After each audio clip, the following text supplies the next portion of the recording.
about an average distance for your 8-iron? About 120 with the 8. Okay. Is that about 120 up there? Yellow pole is about 120. So today you're a little short of that, but that's you're close. Okay.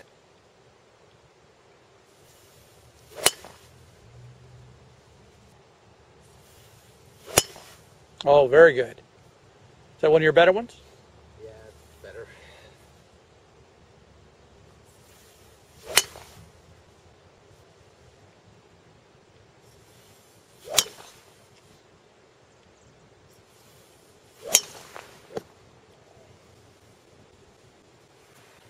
Now, at times, will you have a round where you seem to be slicing more than other times? Yeah. Today, I'm not seeing a big slice. Isn't it pretty square? But other days, you might curve it more to the right? Yeah. Okay. Tony, the goals I have set for you are to hit all your clubs consistently more solid and with more distance. With the driver, I want to eliminate your slice. Like all golfers, you have some good fundamentals in your swing, and you have some fundamentals that are missing. My approach to teaching is to not just focus on any of your missing fundamentals, but only those fundamentals that will help us achieve your goals. It's important that we only work on a few fundamentals at a time, and that I prioritize those fundamentals and work on them in the correct sequence. It became clear to me that the very first fundamental I needed to work on was your grip. This is a close-up of your grip before we began our session. And the first thing I changed was how you hold the club with your left hand. I made two important changes. One, I wanted you to have the club more in the fingers so that you could put the handle underneath the pad on the base of your little finger side. The second thing I did was rotate your hand clockwise to the right. This will place the thumb to the side of the handle and not on top of the handle. The crease between your thumb and first finger should point somewhere to your right shoulder. Not every golfer rotates their hands through impact at the same speed, and they need to have that left hand in a position that matches that speed. I want you to start with this position, and I will adjust it down the road if necessary. Left hand along with the left hand a little stronger, which means I want it to rotate more. There you go. Good. Now we'll set up to that black tee and whip that tee, break that tee for me.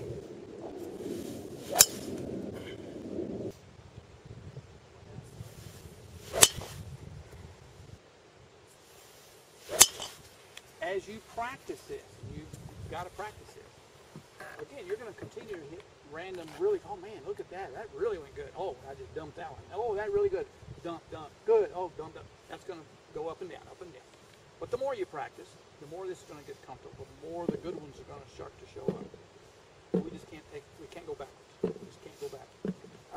I'm confident that if you remember the grip, and therefore when you're practicing it is with the one I gave you, and not one that you think I gave you, and it's really not that one. It's some sort of a hybrid of it. So I need you to do it one more time. I need to be confident you can do this when I'm not confirming it. That's very good. Very good. And that grip will be for all clubs, including the irons. Okay. And even the chip shots. So the other grip is history. Tony, this is a comparison of your driver swing before and after we made the grip change. Grip in the weak position of the left hand. And on the right is your driver swing after you've made the change of your left hand, rotating it over. It's not a close-up of your grip, but you can see more of the label of the back of your hand on the right-hand side. So it's obvious that you have a different rotation position in the left hand. When I first saw your swing, I saw several things that you needed to change in order to have a better golf swing and better golf shots. But I decided to only work on one thing, and that was changing your left hand. After you started swinging with your new grip, something interesting happened with your other fundamentals. Let's take a look at your swing on the left, the one before the grip change.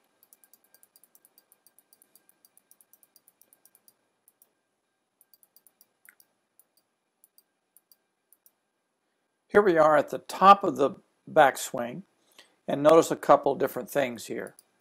One, notice how you bend this left arm quite a bit. Also notice how you have really rocked your weight to your right side, and so much so that your right foot has rolled way over on its side. You've lifted your left foot way up in the air, only the toe is touching the ground. So quite a bit of a move there that you're making, which is hard to be consistent with. And it was certainly my plan to, after you've got the grip down a little bit better, that I would address these things in future sessions. The swing on the right is the one you made when you only were working on changing the left hand. We didn't work on anything else.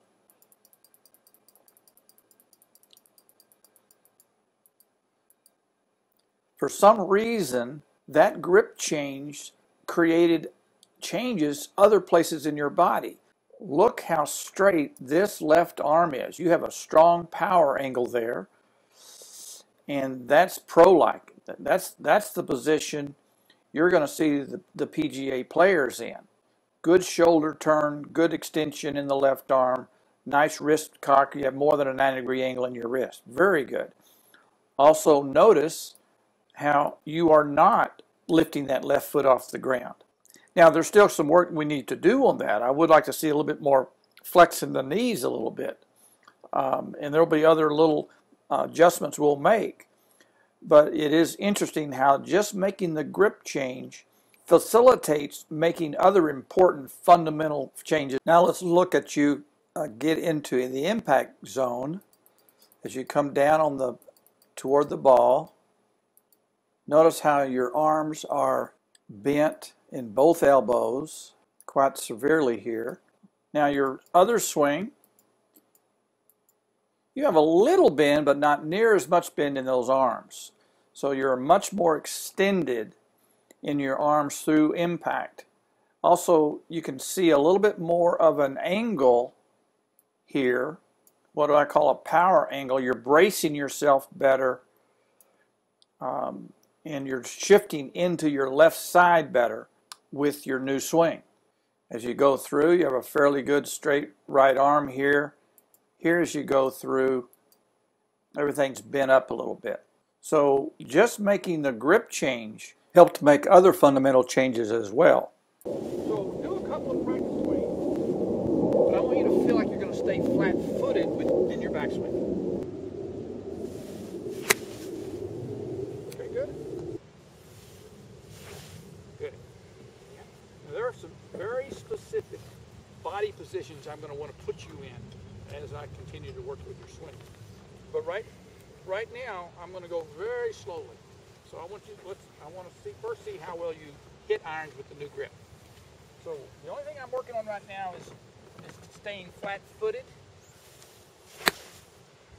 We're going to add a piece to this drill. You're going to do the first one, hit that tee for me.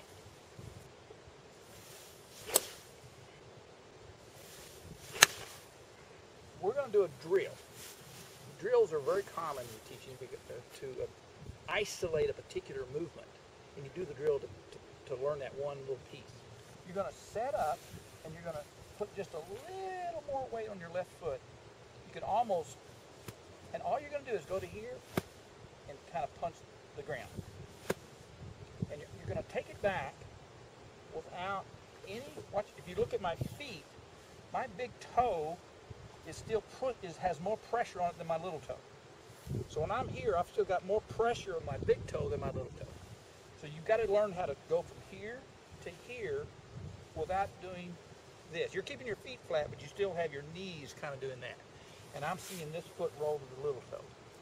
So you're going to stay, you're going to almost feel like your eyes are in front of that ball, and you're going to keep them right there. And you're just going to punch down into it. You're just going to, it's a little half swing. You're just going back to about waist high with your hands. You're going to cock the wrist and kind of chop down. Preset a little more on the left. There you go. And stay there in your backswings. Feel your big toe on the ground. Okay, again. Preset left and stay left. Just stay on that left side. Have a little flex in your knees. You're a little bit too, I want you to flex them just a little bit, a little squat. All I want you to do, and this is a little pitching wedge here, is we're not going to finish here. Okay. We're basically going to, that's as far as I swung. So I just want you to chop. You're in your backyard, you see a weed, you don't want it there anymore, you want to get it out of the ground. So hinge, and then chop. Good. Don't swing any harder than you just did. Just trying to find the sweet spot with this new action. Yes. That was effortless, half swing. That went further than the first few balls I had you hit. I can still see them on the side of the hill over there, short of the yellow pole. You asked me, you were hitting them short of the yellow pole, and you asked me how far is that, and I said, well, the yellow pole's about 120. You just did a little half back, half through, but you nailed it on the sweet spot. So that feeling in that drill is what you need to master. You need to do that drill a lot. Don't add any length to that. That impact came from changing your setup and not letting yourself shift to the back foot. Now, I'm going to refine this later, but right now I just want to keep it simple. Stay on that left side. That's what we call a good miss. So in your mind, you're just saying, okay, man, I've got this new grip. That feels kind of weird. I only want you to have one swing thought, is that as I start back, I am going to stay on my left side. Watch my knees. Watch how they almost scissor like that. Okay. Golf is the hardest sport there is. You're doing great. Very nice. That was effortless. That ball had to have felt pretty solid. That's the main thing I wanted to see, how you gripped it just then. You can't, I don't want you to ever think, I don't even have to think about that anymore. You're going to have to think about that every time for at least a month. Okay. Don't assume you're just going to naturally grab it correctly.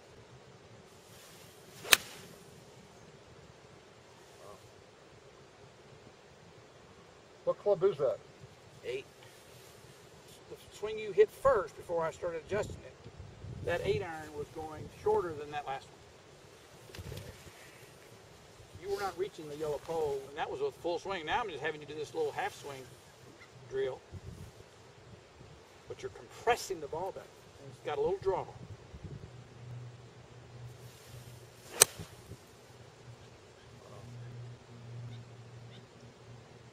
That's well past the yellow pole.